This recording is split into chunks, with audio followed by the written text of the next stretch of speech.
तो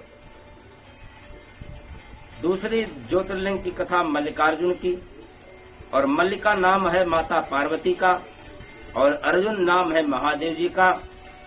तो श्री शैले मल्लिकार्जुनम, तो श्री शैलम की पहाड़ी पर भगवान शंकर मल्लिकार्जुन के नाम से विख्यात हो गए। एक कथा ये भी आती है कि नंदीश्वर सनत कुमार जी वेद व्यास जी को और सूत जी शौनकादिक ऋषियों को यह कथा सुना रहे थे। और ये कथा तो आप लोग जानते ही होंगे कि गणेश विवाह को सुनकर कार्तिकेय जी नाराज हो गए और भगवान माता पार्वती से नाराज होकर के भगवान श्री शैल पर चले गए।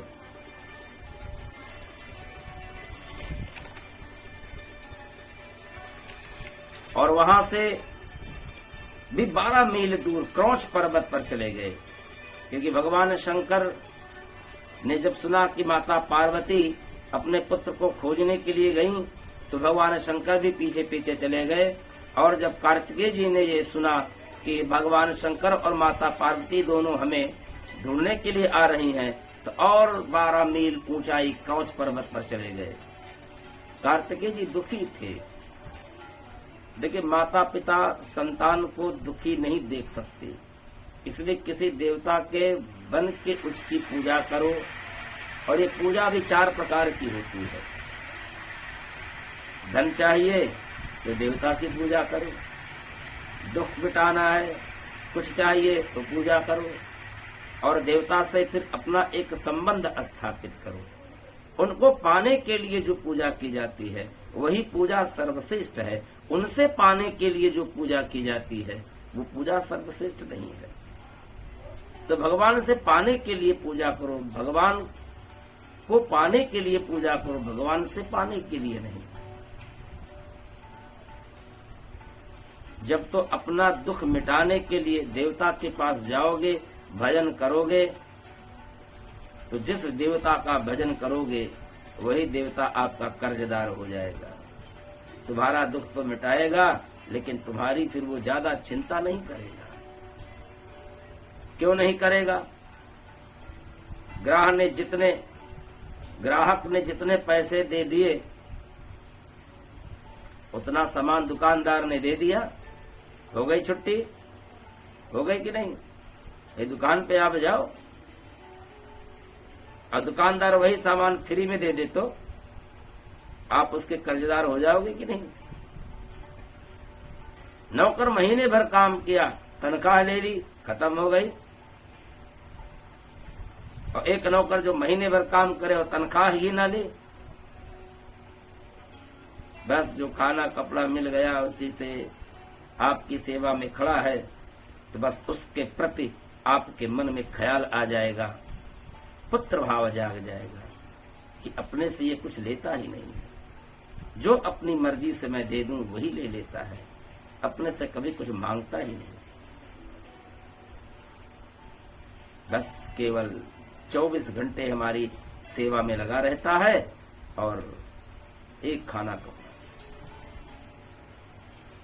अब अगर वो बीमार पड़ गया, पैसा कौन लगाएगा? मालिक ही तो लगाएगा। और वही अगर मालिक नौकर को तनख्वाह देता रहे और नौकर तनख्वाह लेता रहे, तो अब वो नौकर अगर बीमार पड़ेगा तो मालिक पैसा लगाएगा? कतई नहीं लगाएगा। क्यों? क्योंकि तो तनख्वाह ले रहा है, तेरा मेरा हिसाब किताब बराबर है। बस यही हिसाब किताब परमात्मा और भक्त का होता है कि भक्त जितना भगवान से मांगता है, भक्त जितना परमात्मा से मांगता है, परमात्मा उनको दे तो देता है लेकिन प्रसन्न नहीं होता, खुश नहीं होता। और वही भक्त जब परमात्मा से कुछ नहीं मांगता तो वही परमात्मा बिन मांगे दे भी देता है और प्यार भी करता है, प्रसन्न भी होता है। यही संबंध तुम्हारा परमात्मा से है।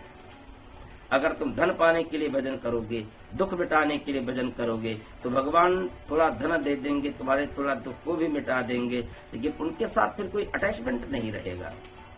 और आपने यदि भजन किया और कुछ चाहा ही नहीं, हम आपके बेटे बेटी सेवक मित्र हैं या आपके पुत्र लेकर कोई संबंध बना लिया, हमें कुछ नहीं चाहिए, आप भगवान का भजन करोगे और उनसे कुछ चाहोगे नहीं तो भगवान फिर आपका कर्जदार हो जाएगा कि नहीं। और जब कर्जदार होगा तो आपके पीछे पीछे डोलता रहेगा कि पता नहीं कब हमारे भक्त को मेरी जरूरत पड़ जाए। भगवान हमेशा साथ रहे। दुशासन ने साड़ी खींचा, द्रौपदी ने पुकारा, आ गए द्वारिकाधीश, साड़ी बन गए। बाद में द्रौपदी ने कहा ये कर्ज मैं कैसे चुका पाऊंगी। प्रभु ने कहा कर्जा तो तेरा थोड़े ही था, कर्जा तो मेरा था।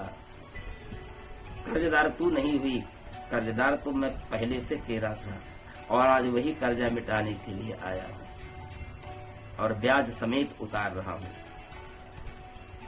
बल्कि अभी कुछ शेष है, तूने जो कपड़ा बांधा। अब कार्तिकेय के सर पर हाथ रखा भगवान शंकर ने कहा बेटा घर चलो।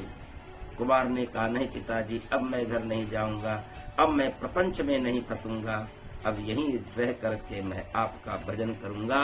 भगवान शंकर ने कहा कि ठीक है तुम नहीं आ सकते तो मैं तो तुम्हारे पास आ सकता हूँ। मल्लिकार्जुन बन करके भगवान शंकर आए और मल्लिकार्जुन के नाम से विख्यात हो गए। बोले मल्लिकार्जुन भगवान की जय।